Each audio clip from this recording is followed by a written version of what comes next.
తెలంగాణ సంస్కృతి సాంప్రదాయాలకు ప్రతీకగా జరిగే మహా పండుగ బోనాలు. ఆషాఢ మాసంలో జరిగే ఈ బోనాలకు చాలా ప్రత్యేకత ఉంది. అందులోనూ సికింద్రాబాద్లో జరిగే ఉజ్జయిని మహంకాళి అమ్మవారి బోనాలకైతే చాలా ప్రత్యేకత ఉందనే చెప్పుకోవాలి. ప్రస్తుతం మనం సికింద్రాబాద్లోని ఉజ్జయిని మహంకాళి అమ్మవారి బోనాల దగ్గర ఉన్నాము. అయితే మనం చూసుకోవచ్చు, క్యూ లైన్లో కూడా చాలా మంది భక్తులు భక్తి శ్రద్ధలతో ఉదయాన్నే 6 గంటల నుంచే అమ్మవారికి బోనాలు అయితే సమర్పించడానికి వచ్చేసారు. అయితే ఈ ఉత్సవాల్లో అత్యంత వైభవంగా జరిగేది సికింద్రాబాద్ ఉజ్జయిని మహంకాళి అమ్మవారి జాతరనే చెప్పుకోవచ్చు. లక్షలాది మంది భక్తులు అమ్మవారి దర్శనానికి తరలి వస్తారు. ఈ మహోత్సవం వెనుక చాలా పెద్ద చరిత్ర ఉందని కూడా మన చరిత్ర చెప్తూ ఉంది. సికింద్రాబాద్ నడిబొడ్డున వెలిసిన శ్రీ ఉజ్జయిని మహంకాళి అమ్మవారి ఆలయం అయితే తెలంగాణ ప్రజల ఆరాధ్య దైవక్షేత్రంగా ప్రసిద్ధి చెందింది. అంటే దాదాపు 2 శతాబ్దాల చరిత్ర కలిగిన ఈ ఆలయంలో ప్రతి ఆషాఢంలో అమ్మవారికి బోనాలు సమర్పిస్తూ ఉంటారు.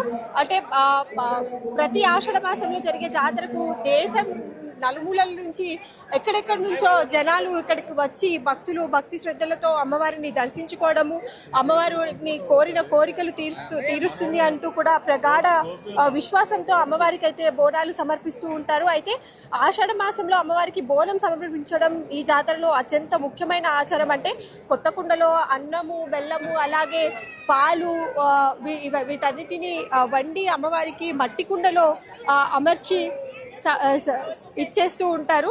అయితే రంగం కార్యక్రమాలు కూడా ఈ మహోత్సవంలో చాలా ఆకర్షణీయంగా ఉంటాయి.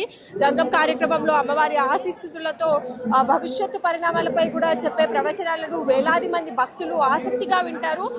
రంగం అనగానే కూడా చాలా మంది భక్తులు కూడా చాలా ఇంట్రెస్టింగ్ గా చూస్తూ ఉంటారు. అంటే రంగంలో శివసత్యులు ఎవరైతే ఉంటారో స్వర్ణలత గారు ఏం చెప్తారా, ఎలా చెప్తారా అనే ఆసక్తితో ఎదురు చూస్తుంటారు. అలాగే జాతర ఏర్పాట్లలో కూడా ప్రభుత్వం అయితే విస్తృత భద్రతా ఏర్పాట్లు, తాగునీరు, వైద్య సేవలు, అలాగే ట్రాఫిక్ నియంత్రణ వంటి సౌకర్యాలను కూడా కల్పిస్తోంది. అయితే భక్తులు ప్రశాంతంగా అమ్మవారి దర్శనం చేసుకునేలా ఏర్పాట్లు కూడా చేస్తూ ఉన్నారు.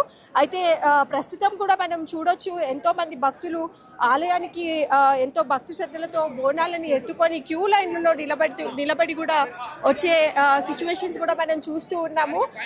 కిటకిటలాడుతూ ఉంది ప్రస్తుతానికి అమ్మవారి ప్రాంగణం అంతా కూడా. అయితే స్పెషల్ గా కూడా భక్తులకు ఎలాంటి ఇబ్బందులు కలగకుండా దేవాదాయ శాఖ కూడా ఏర్పాట్లు చేసింది. అంటే బోనం ఎత్తుకొని వచ్చే వారికి ప్రత్యేకంగా 2 క్యూ లైన్లు కూడా ఏర్పాటు చేశారు. అలాగే లక్షలాది మంది భక్తులు వచ్చే అవకాశంతో పోలీస్ బందోబస్తు కూడా ఏర్పాటు చేశారు. అండ్ మహిళలు, వృద్ధులు, చిన్నపిల్లలు, పెద్దవాళ్ళు అందరూ వస్తూ ఉంటారు కాబట్టి సీసీ కెమెరాలు కూడా అమర్చారు. అండ్ వచ్చే భక్తులకు ఎలాంటి ఇబ్బందులు కూడా కలగకుండా వాటర్ క్యాంప్స్ ఏర్పాటు చేశారు.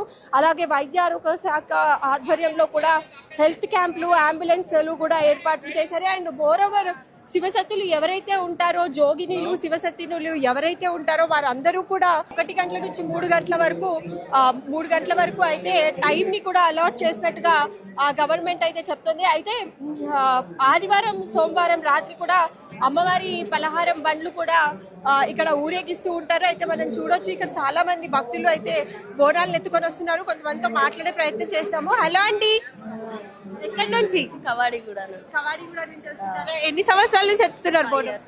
5 years అవుతుంది. ఎలా అనిపిస్తుందండి? అంటే క్యూ లైన్ లో ఇట్లా ఇంత భారీ జనాల మధ్యలో బోనం ఎత్తుకొని రావడం? ఎప్పుడు అయితే తొందరగా వెళ్తుంటా కానీ ఈసారి చాలా లేట్ అయిపోతుంది. ఎలా అనిపించాయి ఏర్పాట్లు? ఏర్పాట్లు బాగానే ఉన్నాయి. వాటర్ కానీ అందరం అప్పుడు అంత సేఫ్టీ అంత లేదు, ఇప్పుడైతే బాగుంది, పర్లేదు. చూస్తున్నా కదా, ముందుతో కంపేర్ చేసుకుంటే కూడా ఇప్పుడు చాలా ఏర్పాట్లు కూడా చాలా బాగా చేస్తున్నారు అని కూడా చెప్తూ ఉన్నారు. భక్తులు కూడా చాలా మంది వివిధ రకాల బోనాలతో అలాగే భక్తి శ్రద్ధలతో అమ్మవారిని దర్శించుకోవడానికి గంటల తరబడి క్యూ లైన్లలో వేచి సమయం కూడా ఉంది. బోనాలను ఎత్తుకొని మరి క్యూ లైన్లలో వెయిట్ చేస్తూ కూడా అమ్మవారికి బోనాలు సమర్పించడానికి అయితే భక్తులు పోటెత్తారనే చెప్పొచ్చు. వీడియో జర్నలిస్ట్ పూర్ణతో బబిత, సికింద్రాబాద్ నుంచి.